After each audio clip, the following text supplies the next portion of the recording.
A boy showed his invention to his father. Even without batteries in the radio, it could still make sound. It turned out the boy had used wind power to spin blades and generate electricity. The father immediately praised the boy. The boy then said he could build a bigger power generator, but he would need to take apart his father's only bicycle. The father became angry. He thought the boy just wanted to play around. This was a small village in Africa. Life here was very hard. The only electronic device in the village was the radio. The only water source was the well. The boy's family was very poor, but the father still insisted on sending him to school. One day, the village suffered a drought. The land was extremely dry. All the young crops died. The food at the boy's home could only last for 1 month. The next day, while walking to school, the boy saw a bicycle. He noticed that when the wheel turned, the light bulb lit up. A good idea came to his mind at that moment. He thought he could build a larger generator to pump water from underground to fight the drought, but there was no power source. So the boy went to his school and found the physics teacher. The teacher explained how a generator worked. The boy did not fully understand. The teacher then suggested he go to the library to find more information.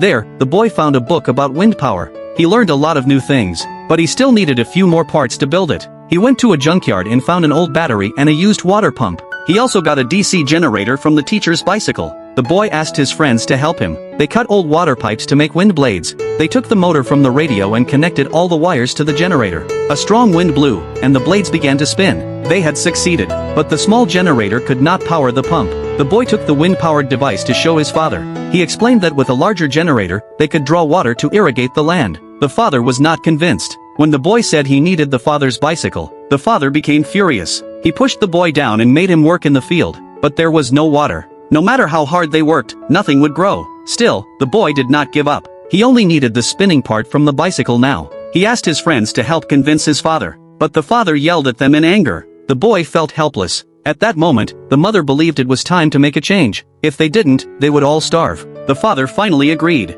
He apologized to his son. The boy told him firmly that he would generate electricity and draw the water up. The father gave up his bicycle and called on the villagers to help build the frame. The whole village placed their hopes on the boy. He brought out the water pump and placed it by the well. The pipe was lowered to the bottom of the well. Once everything was ready, the boy fixed the windmill-like device to the top of the frame and connected every wire. The windmill began to spin. The generator turned steadily and started producing electricity. The villagers were already digging the soil in preparation. Suddenly, a hopeful sound interrupted them. Water flowed from the pipe. The father was very emotional. He hugged his son tightly. The villagers cheered with joy. The dry land finally had water again. Not long after, fresh green shoots began to grow in the fields.